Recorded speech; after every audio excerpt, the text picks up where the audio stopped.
This week on the Movies and Stuff show, a roundtable discussion on the divisive superhero movie Batman v Superman. Stay tuned.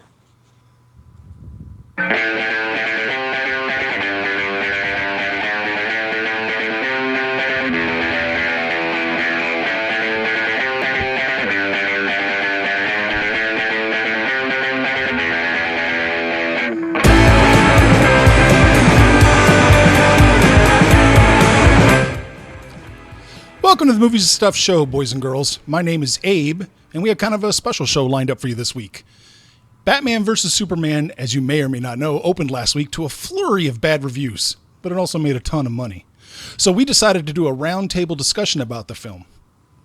So joining Dan and I this week are the host of the Jack Random Show, the Macadocious Jack Random, and author, filmmaker, and host of the Veggie Lasagna Show, Tom Knobloch. Okay, guys, I know emotions might be running wild, so let's keep it clean and professional. Well, as clean and professional as we can keep it. And after we're done talking, we're actually going to open up the phone lines to hear what you all have to say. So this is going to be really exciting. Oh, yeah. So I guess, this isn't a debate show. This is a round table. So let's just kick it open. What are your general thoughts on the films, guys? I guess we'll just start with Jack.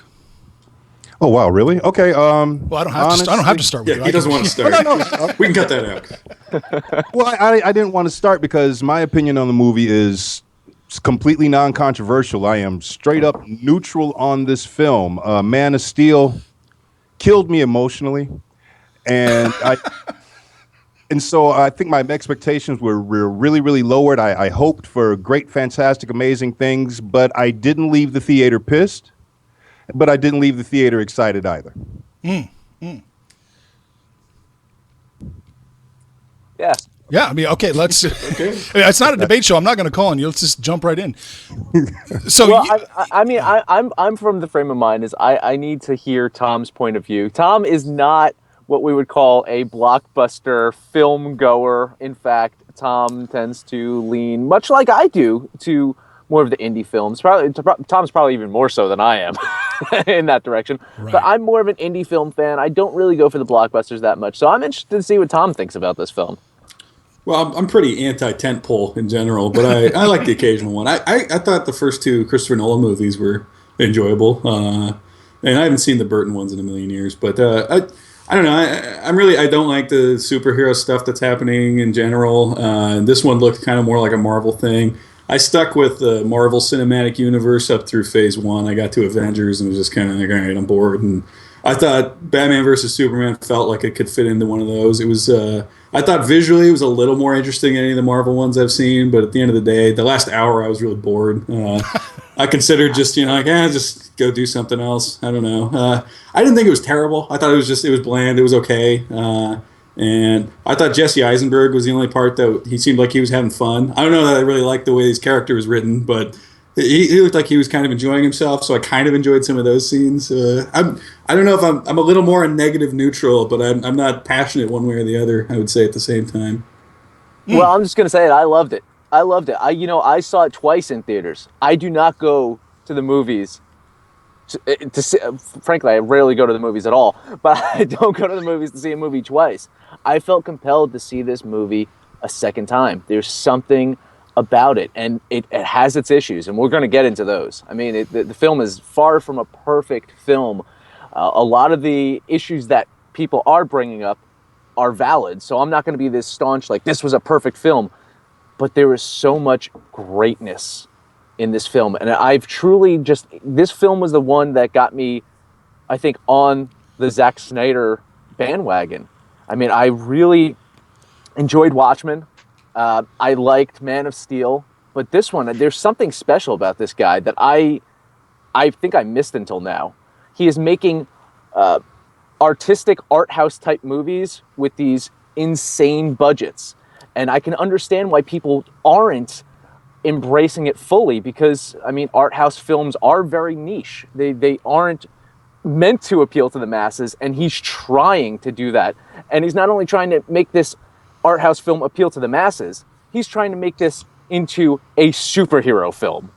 So he's taking an art film, wrapping a superhero wrapping around it, and trying to get people to watch it.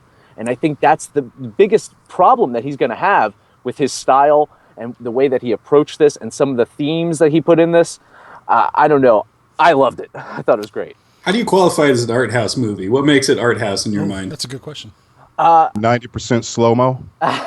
No, but he didn't even go that slow-mo in this one. No.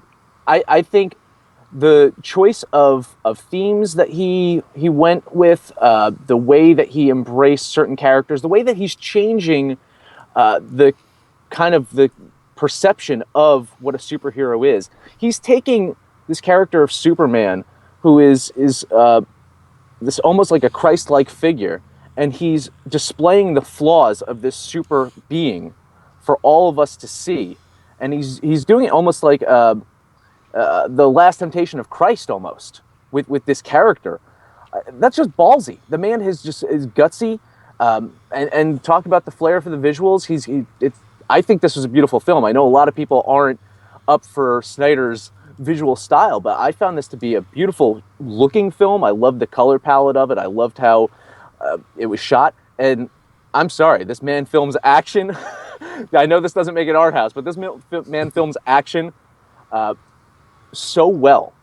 I got to the point where, I'd just seen Deadpool last month, right? Deadpool came out in February. And I liked the action in that. I thought it was a violent, great action movie for rated R. I forgot that I wasn't watching rated R here. The action was just so well done. But he does it so, I'm not going to say effortlessly, but so beautifully that you kind of get lost in the fact that this is Batman just kind of beating the hell out of like 10 guys around him. For the first time ever in a Batman film, might I say, Batman can actually move around and beat people up. It's not like, Michael Keaton throwing a single punch. This is actually Batman moving around and feeling almost, natural and realistic. Yeah, I'm going to jump in. I'm going to throw myself into the camp of people who really enjoyed the film too. For almost all the same reasons Dan said. I agree with that. Last Temptation of Christ kind of feel to it with Superman. It's such an interesting idea, I think, to actually give Superman flaws. He's always been portrayed as this flawless Christ-like character. Isn't that kind of the same portrayal you got with what was it, Dr. Manhattan or whatever in Watchmen? Or it's kind of even the same problem you have with Bruce Willis in Unbreakable. Isn't it kind of the same arc essentially, though? Is it? I don't think it's the same arc as Bruce Willis in Unbreakable. I think that's coming to grips with I think maybe the arc of Superman in Man of Steel might be very similar to that. I haven't seen Man of Steel. Okay. So it's the whole concept of Superman coming to the grips that he is a Superman, and dealing with those, those feelings and that effort of becoming the man that he's supposed to be or man that he could be, things like that. That's my problem with both of these movies, Man of Steel and BVS. I'm just shocked you and Abe like it so much. In fact, hold on. You guys. Look, here we go.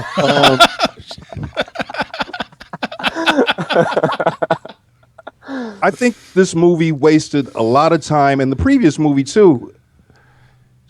You don't need a journey to figure out that Clark Kent needs to figure out who Superman is, who Superman's supposed to be. That's part of the appeal of the character. He's just a good dude. He doesn't need to be told or he doesn't need his mom and dad to well, of course he needs his mom and dad like everybody else, but he doesn't need to fly home every few minutes to figure out, well, what am I supposed to do now? That was the whole thing about Man of Steel. Every 10 minutes, well, what should I do now? What should I do now? And in this movie, every few minutes, he's like, well, if I do this, people will be mad at me. If I do that, people will be mad at me. What do I do now? Superman doesn't, he acts. He doesn't stop and think. He does the right thing instantaneously, and these movies are concentrating too much on the journey. This is the second movie, and how many spoilers can we do here? No, everybody, let's just say it was spoilers. People have seen, you better watch this movie, if not. Superman dies. I'm going to dissect it. This isn't my Superman. I think fundamentally Zack Snyder doesn't understand the characters. These characters in this movie and in Man of Steel, it's almost as if someone read a superhero comic book and described it to him and gave him $1 bajillion. He's got the costumes right, almost, but he doesn't understand who these people are. That's the bottom. He got Perry fucking White wrong. Perry White throughout this movie is screaming about Clark writing puff pieces. No, don't write that Pulitzer shit. Write about this fucking football game. That's not Perry White. If you can't get that right, I've lost hope for the rest of the movie. Don't get it twisted. I was entertained. There's punching. Age, Perry White is Perry White for this age. I mean, honestly, newspapers are dead. He even says it. Nobody buys newspapers anymore. Nobody buys newspapers, but an editor is going to be proud of the product he puts out. A real newspaper man, anyway. A real fucking journalist. What's the most popular news site on the internet? It's Gawker. If you want to call that a news site. I'm just saying, like, this is where we are right now. This is a modern interpretation of Superman, Batman, and our world. I don't think the Superman I grew up with and the Perry White I grew up with wouldn't work for Gawker. I want to see. They simply wouldn't work for Gawker. I want to watch Clark Kent work for TMZ. I'd watch that movie. He might. He might. Yeah. Next one when he comes back after he's resurrected, goes back to the grind. Yeah. Well, he's got. We got to wait 3 days for that to happen. I think. Right. The Easter miracle that we'll see. I'm going to bring the chat into the discussion too right now, guys. Okay. I'm going to do a little adjustment so you can see everybody. They're agreeing and disagreeing with you pretty heavily. Well, honestly, you figure that that's going to happen. There's just so much just disagreement about this film. And listen, I went into it hearing already people crapping on it. Like, going into the film, it's like, and I kept waiting for that moment. I had heard people, it's like, oh, the first hour is terrible, or at this point, it's just blah. And I'm sitting there, I'm waiting for that part to come up. Well, where's the bad stuff? I couldn't find it, honestly. Like, yeah. I have issues with the plot. I have issues with the structure. I have issues with a lot of stuff that was seemingly forced in by the studio, or maybe it was Zach's inability to have this editor's eye of maybe this is too much, or maybe this is going too far. You're setting up this whole DC universe with introducing these characters or shoehorning in video clips of the Flash doing things. Shoehorning. Good word. That's exactly what it felt like. That's what it looked like. And that's exactly what it was. These are things that are typically at the end of Marvel movies after credits. These are like typical post-credits stingers that they're pushing into the film to help build this universe. Now, the second time I watched it, I didn't mind it as much. But the first time I saw it, it was like sore thumb, kind of like, all right, this is what you're trying to do here. It almost felt like you're watching 3 movies in one. You're watching Batman Dark Knight, you're watching Death of Superman, you're even watching almost like the rise of Lex Luthor Jr. type thing. It felt like there was 3 or 4 different movies going into one. That said, I didn't find it confusing. I didn't find it hard to follow. I know a lot of people are saying that the plot was convoluted and just too hard to follow. I don't think it was that much hard to follow. I think it was edited goofy. Like, for example, like you'd spend a few minutes with Bruce and Alfred, then you jump cut to Lois and Clark, then you jump cut to Perry White, seemingly, and there was really no flow to it. Like, for example, when Perry says, where's Clark? Do I blink and he like pops up in Kansas? And then you'd expect the jump cut to be him talking to his mom in Kansas. No, you go to a scene with Lois some damn where. It was just awkward. And it was awkward like throughout. It'll play so well with commercials on TNT someday. Natural breaks in the progression. Yeah. I didn't find it to be edited that poorly. To me, it felt like a comic book. It's here, then it's there, then it's over here. I didn't have a problem with it like you did, Jack. And I thought there actually were some, I feel like, great cuts in it when you're, especially like, there's a lot of talk about, we'll get into this, there's a lot of talk about fathers and father issues. Oh, yeah. It seems like Lex, his father issues are coming through and how that framed how he was. And of course you have Superman with the issues that he's dealing with his father and his parents, his father dying and the way that he died in Man of Steel. And of course, the dumbest movie death ever. And then you have, Bruce dealing with his parents. But there was a lot of great kind of like intercuts. I'm trying to remember the exact moment, but there's, I think it's like Superman talking about, seeing the world through his father's eyes, and then it cuts into something else about Lex talking about his father. So I think there was some really deliberate and smart editing there. But I think back to like what I was saying about some of the plot issues. There's some of the issues that I had is like Batman is chasing these people in Gotham, right? They're the ones with the kryptonite suitcase, and he's chasing them through Gotham. And Superman shows up and has a nasty chat with Batman. He doesn't chase after the bad guys that are just like running away, and then it's just like Lex knew that Doomsday was going to be ready at the exact moment that Batman would be ready to fight Superman. So there were just kind of things that it was a little contrived. They don't add up, and that's I feel. As much as I love this movie, this could have been a great film. This could have been me talking about like my favorite superhero movies of all time. And I loved Batman Begins. I love the original Iron Man movie. The original Iron Man, especially the first half of the original Iron Man movie, is some of the best superhero filmmaking that I can think of. It's really well done. The whole desert stuff. The original Superman movie, so good. I think that a little bit more, and I could have held this in like that great stature.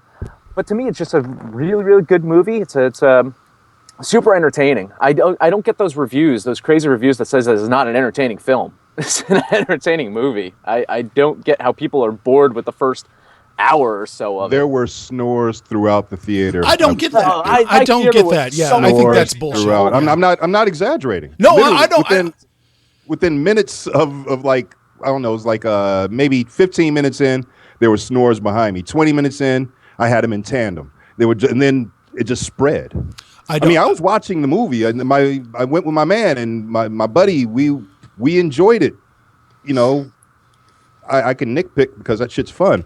It wasn't the movie I would have made, and it looked like everything I had predicted. Well, not as bad as I thought it was going to be, but this was the movie I was expecting. Throughout the filming, throughout the creation of this movie, there were constant updates online. They were saying, now we're doing this, and now we're doing this, and now we're adding this. And you could see precisely when they added it.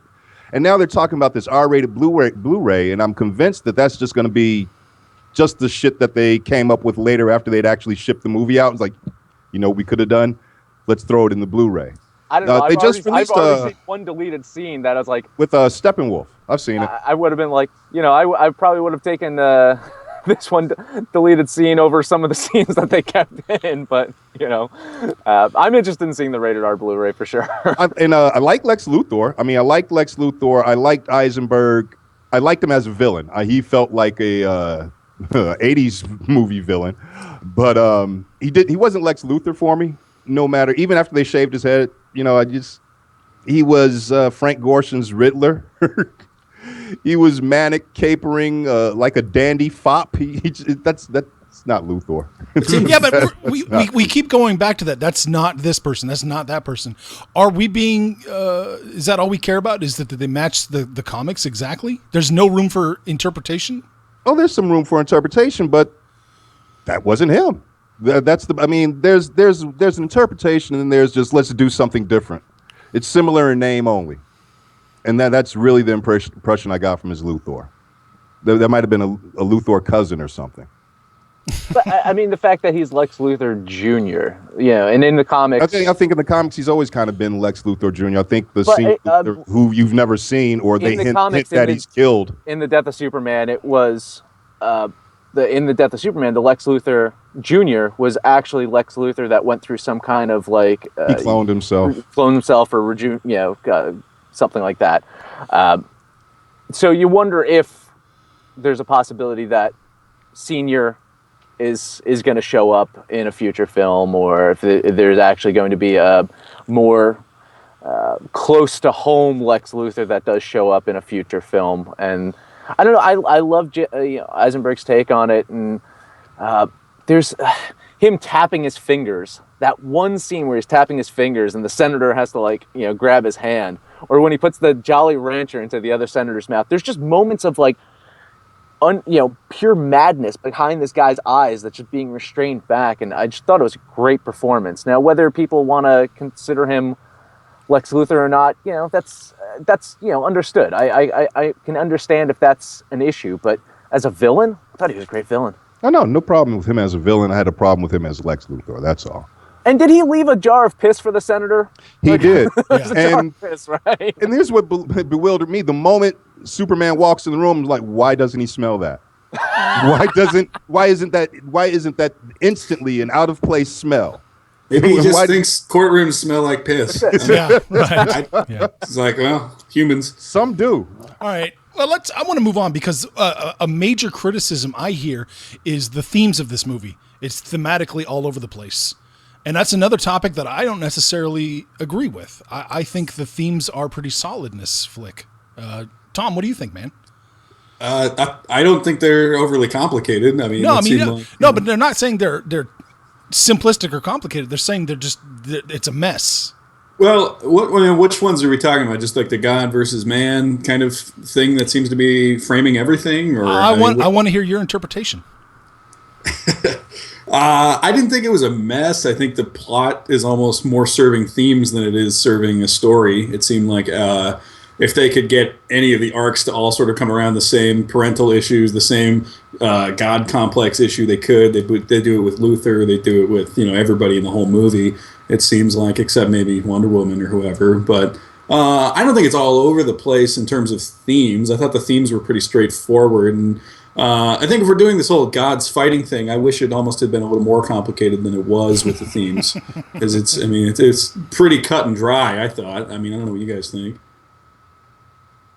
I don't know. I think especially the parent issues that I alluded to, it almost hit to me Fight Club type levels of how that was playing out and how that is shaping these three pivotal characters and how each of their relationships with their parents or lack of relationships with their parents have put all three of these characters into three different paths, and they all collide at some point. Are they three different paths though?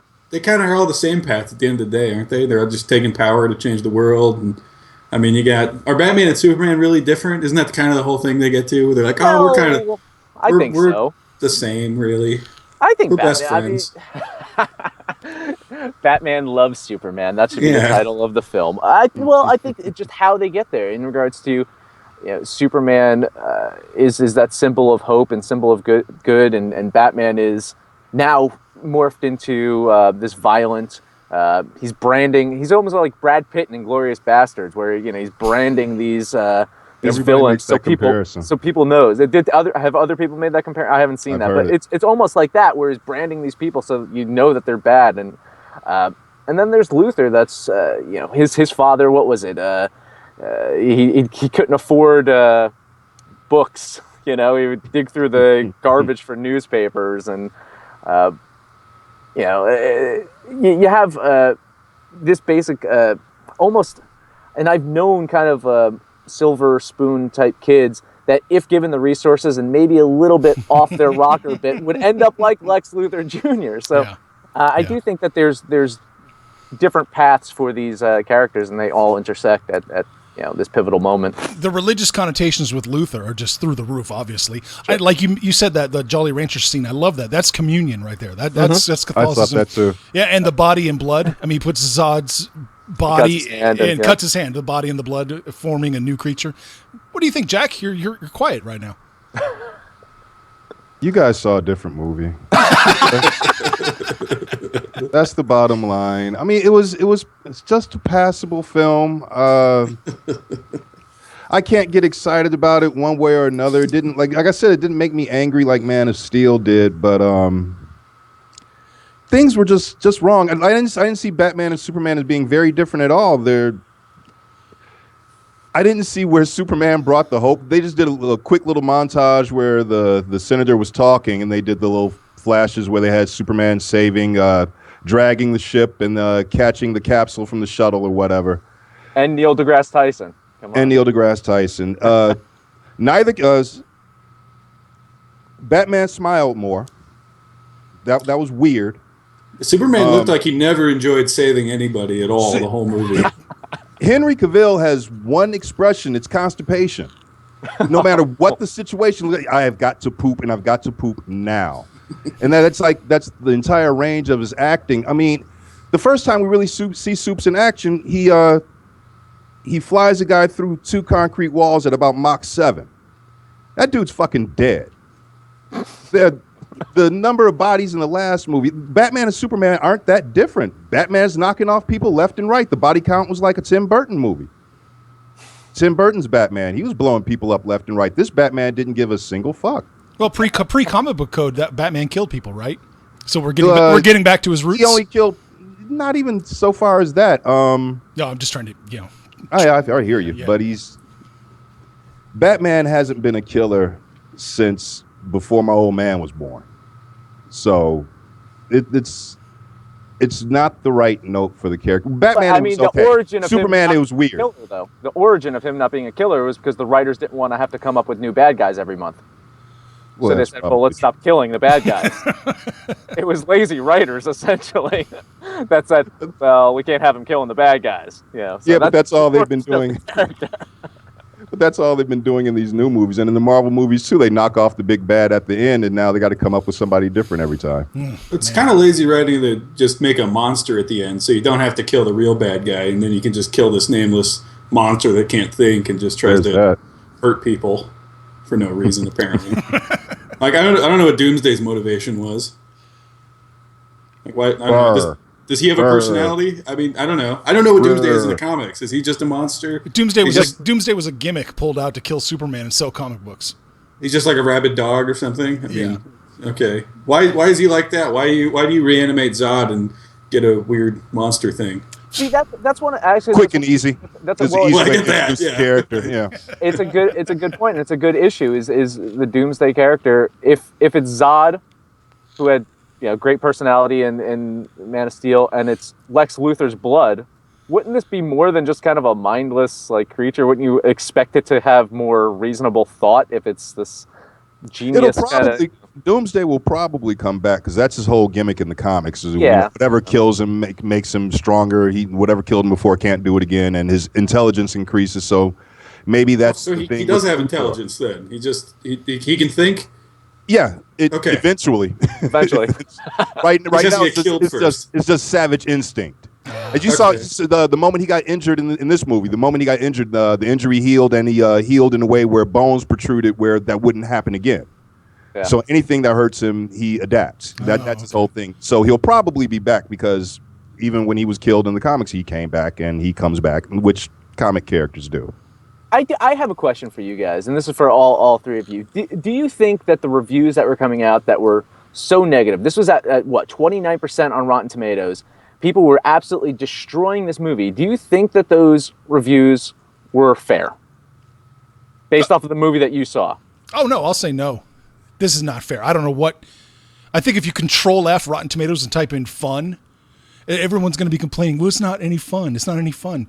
I don't get it. I don't see why that is the pinnacle of a comic book film or any film, that it has to be fun.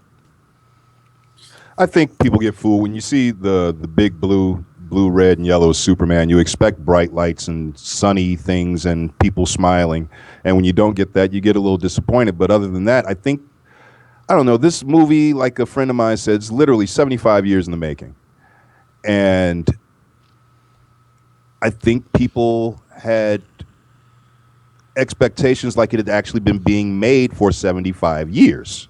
Like you're going to see 75 years with the quality on the screen. And no, that wasn't. It's simply what it is. It's a fun comic book movie. I don't think it's as great as everybody thinks it is. I don't think it's shitty as everybody thinks it is. And I do think it got a bum rap. It's not Fantastic Four.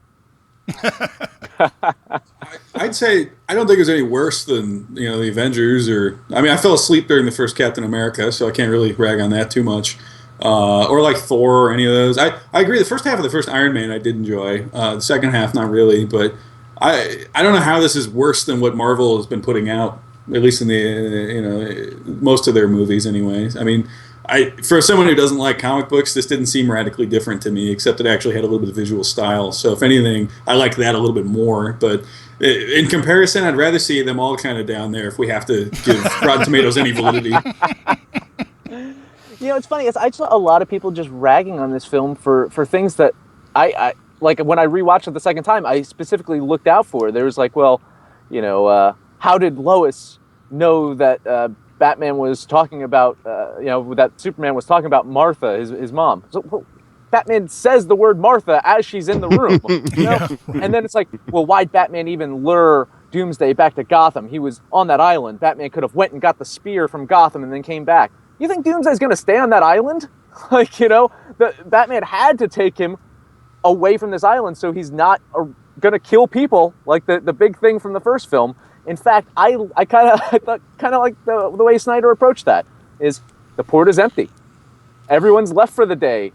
This is empty town. I think that was a direct answer to the criticism of the first movie. Oh, absolutely. Yeah. I think the whole movie. They kept kind of beating us over the head with, there's nobody here. Did you hear us? I said nobody's here. Well, the whole movie's a response to that, and that's what I loved about it. How it first starts, right there with Bruce Wayne in the middle of it. I love that.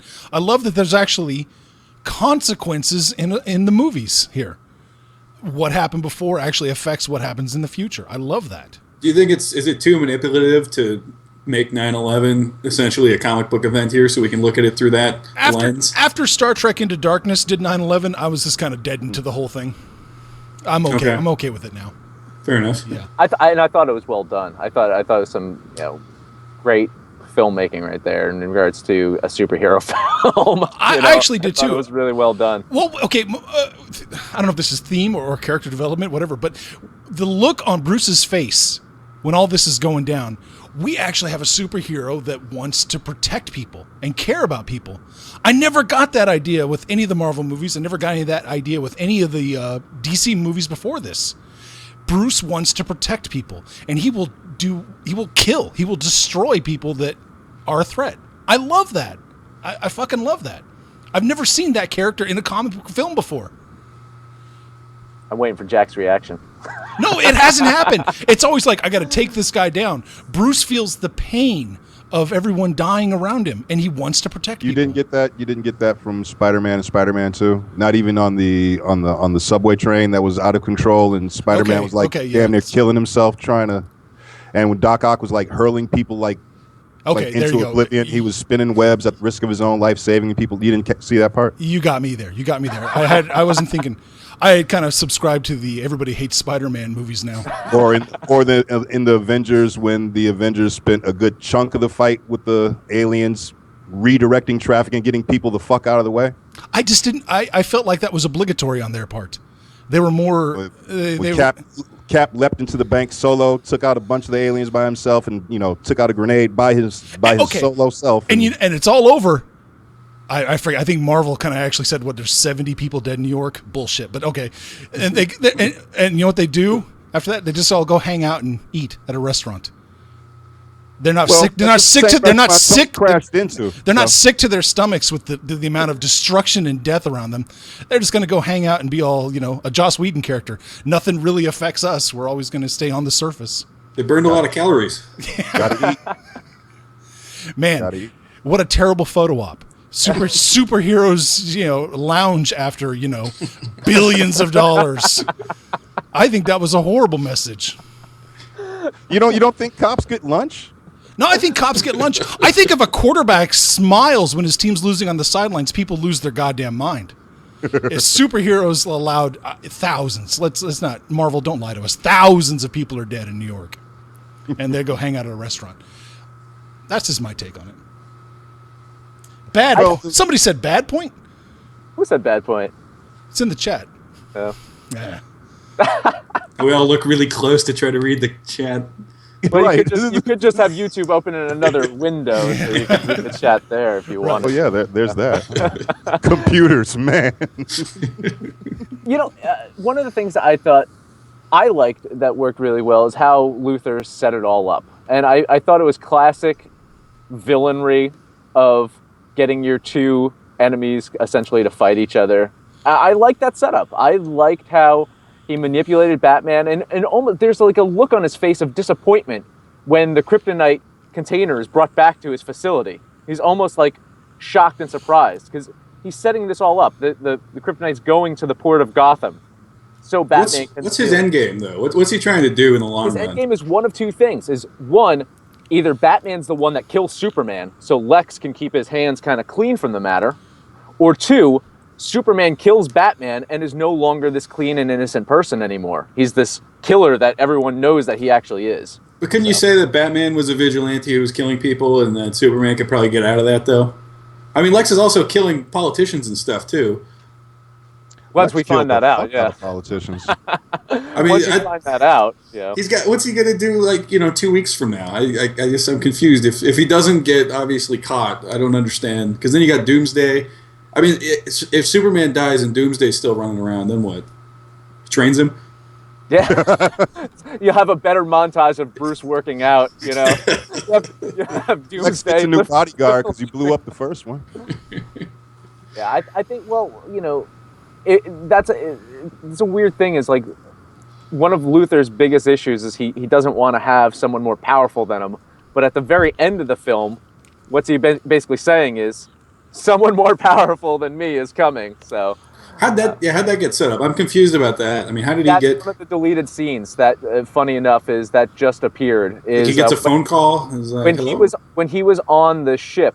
When he was on the ship, where he's saying, show me everything you know, type thing. When he's on the Kryptonian ship, he connects with another alien planet and is psychically talking to an alien. That's one of the deleted scenes that just showed up. So, yeah. And so he's talking to the other guy, out in the other planet or whatever, and he's like, "Hey, come here, come destroy things," or how's that work? I guess we're gonna find out in the Justice League movie when the bad guy, who we're assuming is going to be Darkseid, is going to come and. Which was the pronunciation, Jack? Is it Darkseid or Darkseid? I believe it's Darkseid. Darkseid. That's the way it's been pronounced in the comics. Yeah. And, Kirby used to always do that play on words kind of thing, so it's probably Darkseid. So when he shows up, we'll find more about that. He is showing up. I guarantee you he's showing up. Well, even the devil from the sky in the painting looks a lot like the character. When they zoom in at the end, it's like the devils come from the sky. If you look at the face of that devil, it actually looks a lot like him. So I did not notice that. Good job. Good job. Well, I think we've got a lot of our points out. We're going to try this experiment if you guys are ready. We're going to try and bring in some calls. So we're going to take a little mini break, and we're going to see about this. Now, guys, we can only do one call at a time. So we'll show the number on the screen right now. So write it down or something like that. And I may put it up. I may put it up in the bottom part. We're going to try this. So if I don't answer your call, don't get upset. We'll try and get to everybody or anybody who wants to call. So we'll be right back in a minute.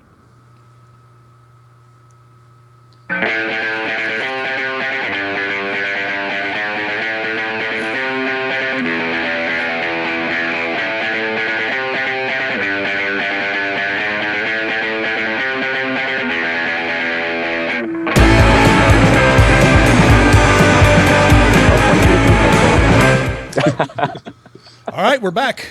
We're going to try this out. I mean, we can keep talking. We'll see if anybody calls in. It's on the low side, and YouTube. I've got some. Go for it. Oh, no, go ahead. No. You'll tell people what they need to do to participate. They need to call that number in the lower left-hand part of the screen. And be direct. None of this, how are you guys doing thing. Just ask your question and get out. Yeah. Tom's a radio guy. He will not tolerate your how you doing. Or don't start a sentence with, I told your screener that blah, blah. No, tell me. So this is actually a first for our show that we're trying this out. We'll see. People calling in, so hopefully at least one person calls in. I had some initial plot issues with the movie. Lay it on us, yeah.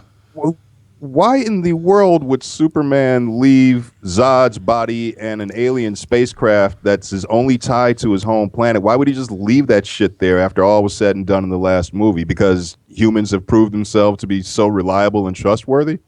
All right, we'll get to that second. Caller, you're on the air. What's your name? Where are you calling from? Hey, it's Marty. First time, long time. Calling from New Jersey. How's everybody doing? Oh, no. You broke Tom's rule. Get out. First color. Good job. So what's up, Marty? Yeah, I like the conversation. Jack kind of touched on it a little earlier when we talked about the movie. I think the problem is that there was like a 2-year build-up for this movie, and we've been dissecting every trailer and dissecting every casting choice and dissecting every, deleted scene, and then we all go and see it, and we're waiting for 2 years. And it's not that I think when people say they hate it, I don't think people hate it. I think that they're disappointed. Like no one hates it like they hated Fantastic Four or Green Lantern. It's not what they wanted. So it's like, yeah, it's fine, it's good, but it's just not the great movie it's not Batman v Superman for the last, like you said, 75 years. Yeah, I agree. I mean, this movie I should have shit myself right there in the theater. Yeah. That's what I think. I was expecting. Come on, it's Batman versus Superman. This is supposed to be more Star Wars than Star Wars. I mean, this should have been the most amazing thing ever. I know this is still making money, so we'll see. Maybe it is the most amazing thing ever, and I'm just asleep. It's funny, I actually mentioned Star Wars. They knew Star Wars was coming for 2 years, but they hid so much that you still want to see it. I think a lot of the problems with this movie, too, is we saw Doomsday. We saw Wonder Woman. And then, like, as I'm watching the movie, I'm like, all right, I know that scene still has to come. I know this scene still has to come. So you're kind of just, your checklist, you got a checklist in your head the whole time waiting for something to come, and so you can't enjoy it as you see it because it's coming. Yeah, I think they showed way too much in the. Oh yeah, trailer. if you saw the trailers, Yeah. there's nothing we could have said on this podcast to really spoil anything. Because not only did they show all the big shots in the trailer, they showed them chronologically. Yeah, I mean, in the exact order that they happened in the movie. Yeah, marketing people suck. That's just marketing people are the worst. Yeah, Pretty much. Like I think like the Wonder Woman on reveal at the end, like when she comes finally in the suit, that would have had a much bigger impact if you hadn't seen it 20 times already. You know? Right. The same people probably would have seen the movie without seeing Wonder Woman in the costume anyway. Yeah, that wasn't bringing anybody in. I mean, Right. They honestly, the title should have put asses in seats. They didn't need a trailer. In fact, if this movie didn't break records on day one, everybody needs their ass fired. Seriously, you could add stick figures. Excellent. And one last point before I let you guys go. I mean, you kind of felt that anybody with a passing knowledge of Superman knows that he's going to die by Doomsday. But I think with Henry Cavill, the way he's played in the last two movies, you didn't have that emotional attachment to him. So when he died, it's like, oh, okay. And that was, I hear you. Part of my huge problem, part of the problem I had with the movie is the lack of emotional attachment. I didn't care about anyone or anything. When Soups died, I kind of shrugged. The only time I got a little bit... It's not clear if Superman really cares. The only time he seems to care is when Lois or his mother is in danger. Everyone else is like, all right, I got to go with that person on the roof. All right, come on, let's go. Yeah. Everybody, unless it's Lois drowning or his mom's, kidnapped, he doesn't really seem to care that much. Well, the reason, like Batman versus Superman in the comic, when it happened in Dark Knight Returns comic by Frank Miller, was like 86. It was up until that point, Batman and Superman had been best of friends. They never had a harsh word to say against one another, and best friends for 50 years those characters existed. And then now you see a book, they're damn near retired, and they're gonna fight. And it's like, oh my God, why are they going to fight? And you're invested in this because these are two old friends having a fight. This movie was like, these two dudes, they just met. They became best friends though at the Martha thing. There was a lot of You've got when they had that first meeting. Well, I had. Oh, they both luckily both named Martha. If she was named Louise, who would have cared? She would have just killed her. I don't know. Louise is close to Lois. I don't know. Yeah, I don't know. I think in that first meeting where he kind of hits him with the car, and then he just if they had spent at least 2 or 3 minutes developing that scene a little better, it could have felt something. It was like, all right, you're warned. All right, you bleed? No, he's gone. Like, all right. That's good stuff. Marty, we've got another call coming in, so thank you so much. All man. right, guys. Yeah. Enjoying the show. Thanks. Oops.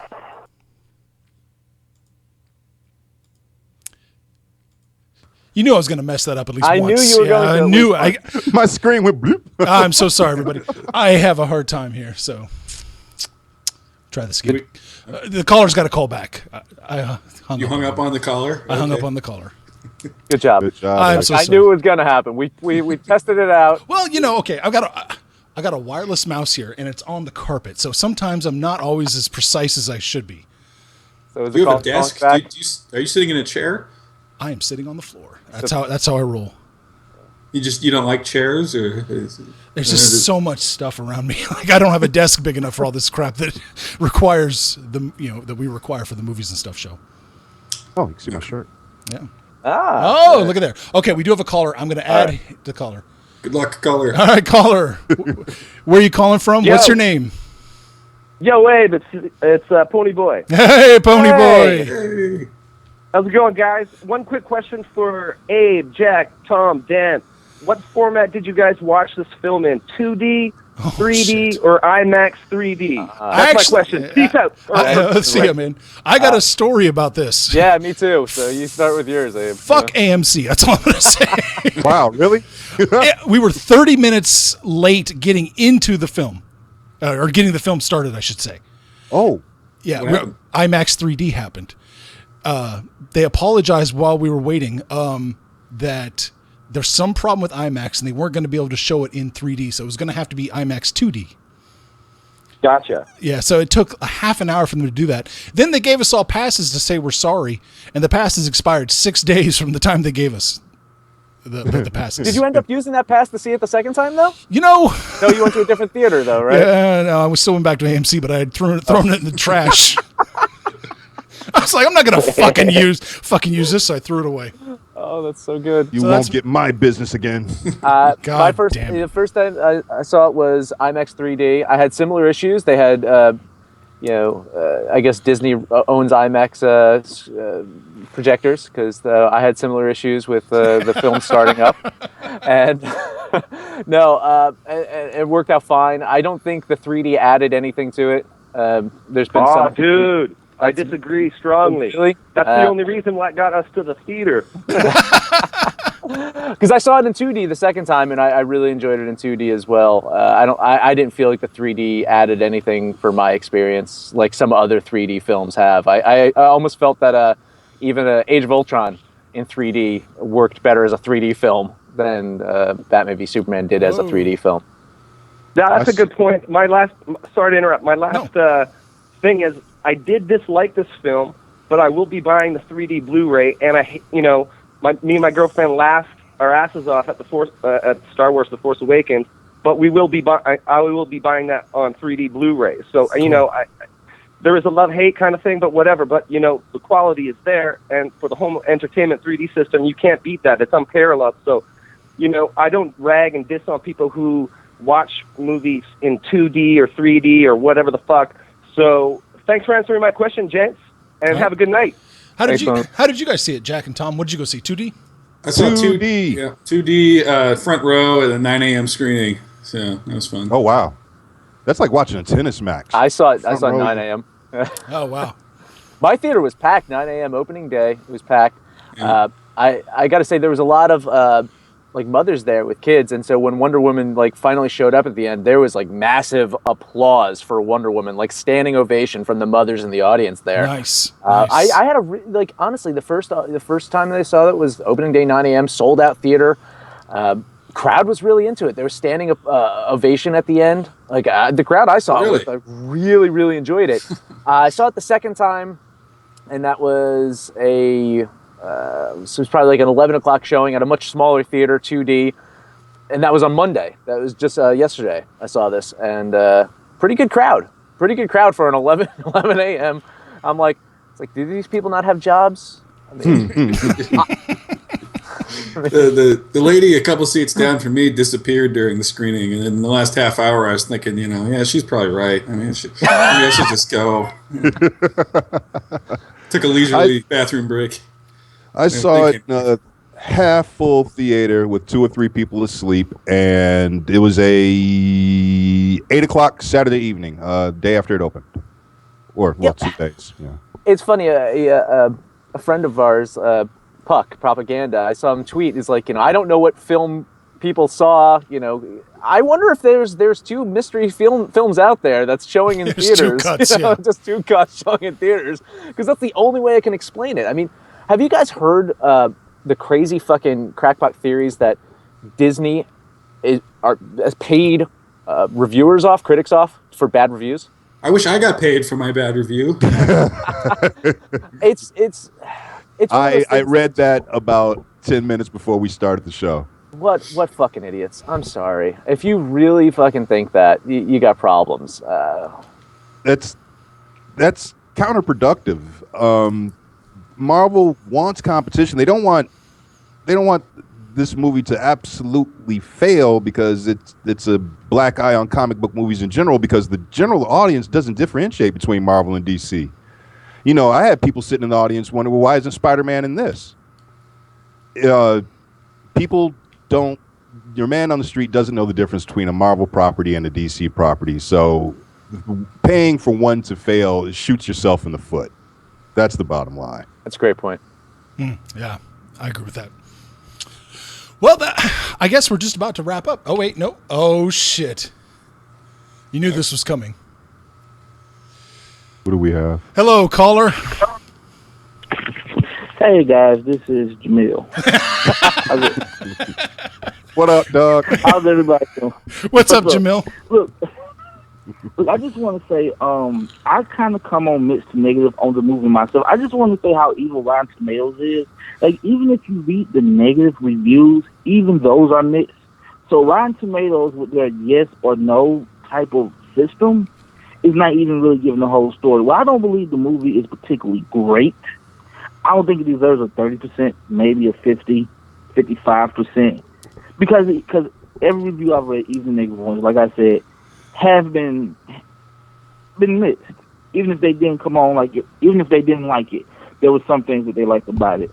So, that was just my complaint about the whole Rotten Tomatoes thing and like the reviews it was getting. Yeah, no, I agree with you. The Rotten Tomatoes model is, anytime just rating art in general is dumb like that. That's true. Yeah, I hate that there's a number attached to a film. I don't know how that works. And people believe numbers. They see that, and it's like it's cemented in their head. Well, this must be the truth. This movie must suck. I was looking at this like it was a sports score. People kept posting it. Oh my God, it's at 32%. Mm-hmm. Like, what does that mean? What does that mean? I don't get it. And people were posting that shit like they got stock in Warner. If everybody became a mini movie executive over the weekend. Oh yeah, right. Yeah.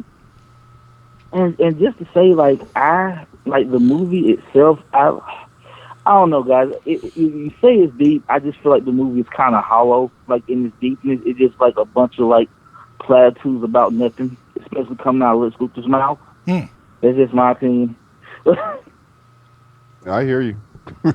I think that's what the split tends to be. I've seen a lot of people just say it's almost like Seinfeld. It's a movie about nothing. and I see a lot of the depth. Oh, go ahead, Jamil. No, sir, right before I get off, I just want to tell you, Avengers Age of Ultron, the whole climax of that movie is about them getting everybody out the city before it crashes. All right, guys, I'm out. All right, thanks, Jamil, so much, man. Well, I honestly, Talk just to you to touch upon that real quick, too, is I almost felt that Age of Ultron and the overreaction of them, we have to save every last person and get everyone out, was a direct kind of FU to Man of Steel. And I feel now, you have Batman v Superman almost doing the same thing of we got to, it's an area that no one's at. And now Civil War that's coming out in a month or so. They're fighting on an airport tarmac. I mean, but still, the opening of the last trailer that came out is like New York, Slakovia. It's just like Washington D.C. and it makes it seem like, oh my God, like millions of people have died. It's like, wait a minute, should you mention Metropolis? Because honestly, more people died in Metropolis and Man of Steel than all three of those locations did. So. Oh my God. That's been the theme of this year's comic book related shit is hero versus hero and or the the people themselves, the citizens versus the hero. We got Civil War coming out. We got Man of Steel. Well, not Man of Steel. I'm sorry, BVS. They just started or the last season of Heroes. Same thing. The government prosecuting the superheroes or special people, or whatever they call them on that show. It's and if I'm not mistaken, they're revisiting that in Marvel as well right now in the current comics. Even X-Men too. I mean, X-Men. That's kind of their whole thing. Whole theme, you know. Okay, Yeah. this is a diversion here, but in Captain America, how is them beating each other up help the legislative issue? I mean, am I missing something in the trailer? Well, there you go. That's the difference between the Civil War trailers and the Batman v Superman trailers. We're going to find out when the movie starts. Because we don't know why, we don't know what's going on. We don't know exactly what the crux of the problem is and what's going to spark this conflict between these two groups of heroes. Granted, Whereas the first Civil War Batman v trailer just made it seem like it was a love triangle, was sparking the whole thing. Yeah. You know? That's what it looked like. You were my friend. Yeah. You know? But if you paid attention to the previous movies, Cap and Iron Man really have not really ever been friends. Not in these movies. That was kind of They need to compare were mothers' co-workers. names. Pretty quickly There you here. go. Martha, Suzanne, bitch. And then, it's on. Civil War. So it's not going to be a crappy reality show that starts the whole thing, is it, Jack? That would be funny. Yeah, okay. Just making sure. I look forward to Civil War. I want to see that. All right. So, I mean, I think we had a good discussion tonight. Obviously, there's never going to be any common ground reached here because Jack's wrong, Tom's half wrong. I mean, yeah, it just happens. Kyle and I were just talking, and Kyle mentioned that his life is hell now because he's forced to defend the shit he loves against people who hate it. And I always said, you know what? That's the exact opposite way I feel about my life.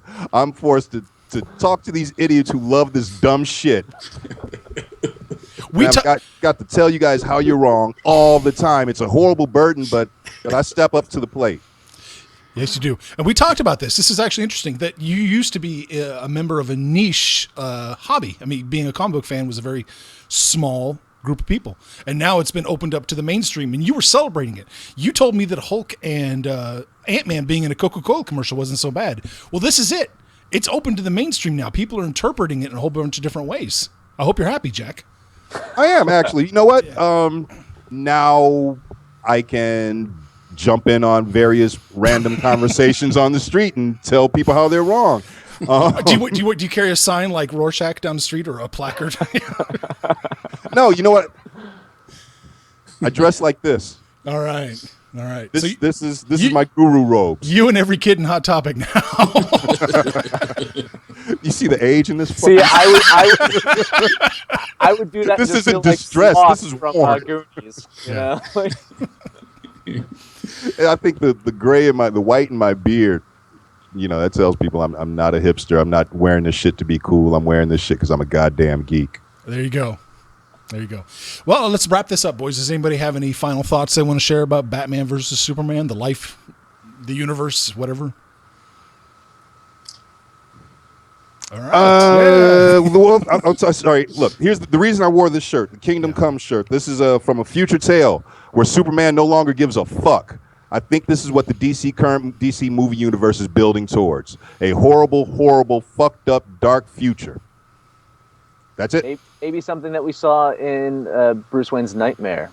Maybe. Well, that would require an invasion from Darkseid. And that's what bothers me. Only comic book fans got that reference. The casual fan, just what are these bat-looking things flying around? Yeah. And why is Batman shooting people? And where's that Omega symbol? Reminded me of the Wizard of Oz, the monkeys, Flying monkeys, taking people yeah. off. Yeah, There was a They great did look like flying monkeys. there's a great That's what I got. article that someone wrote about it, and I agree. There's a lot of stuff comic book wise that even I'm familiar with the DC comics that I didn't pick up on until I read this guy's analysis of it, and I was like, oh, that was very deep. That was a lot deeper than I thought it was. So. Yeah, the parademons scooping people up, flying monkey style, like you said, that was awesome. I think that went over a lot of people's heads. Geeks like me were like, "Oh, Darkseid, cool." A lot Devils of people come from the confused. sky. Devils come from the sky. Yeah. And I that, appreciate this, guys, though. Yeah. This was a great show. It was a lot of This fun, was fun. guys. Yeah, thanks. for joining us. All right, we're going to close out this episode of the Movies and Stuff show. Dan and I are going to be back next week with, are we doing Lost Highway? I think we're finally doing Lost Highway next week. Holy crap. I get to tell you guys what Lost Highway is all about. I'm so excited. And we'll have an interview we did with Barry Gifford, the guy that wrote Lost Highway with David Lynch. Nice. So we're going to do that next week. And Tom, Monday. Yeah, I don't know what it's gonna be about, but we'll be talking. Yeah. Monday, vegetable lasagna. 2 people talking On this channel. on this channel. In See it HD. here. In HD. Ooh. Yeah, let's hope so. Yeah. Yeah. And Jack's still not with us yet, so we're not going to talk about what he does. Oh, No. I'm just kidding. what, Thursdays, Jack show? Yeah, Right? when are you going to air your show, Jack? It'll probably depends on how much sleep I get, but hopefully I'll get it up on Thursday. If not, the normal day is Friday. Okay. Nice. And you'll be talking more Batman v Superman on that as well, We're right? going to have, I think, 4 or 5, 2 people besides the regular crew, and we are going to talk everything about the DC cinematic universe. Oh, You It's gotta gonna check that get out. really ugly. yeah. Okay, cool, everybody. Thank you so much. This was a blast. Thank you, callers. Thank you, chatters. Thank you, thank you, Zack Snyder, for that movie. Yeah. Yeah. Make sure you like this video. Supernaughts.com. Yeah. Like this Jack video. Show. Supernauts.com. Yeah, That's where my supernauts.com. shit is. Yeah, we'll put a link up in the description so Okay. anybody So can it's find good your to know. show. Yep. Thank But you. make sure you like our show. Subscribe to this channel. We need the people that watch this to subscribe. It helps me out. It helps Abe out. It helps Mr. Veggie Lasagna, Tom out. And it also helps Jack out because if you subscribe to our does. channel, he's on our channel on our show, Master Debaters, quite often. So you Oh get yeah, to- Jack or Tom's going to be on next not this Thursday. We Next don't know Thursday. yet. We don't know yet who. the fight to the death. It's a That's mystery. my style. Yeah. They'll have a debate off. Yes. Thank you guys so much.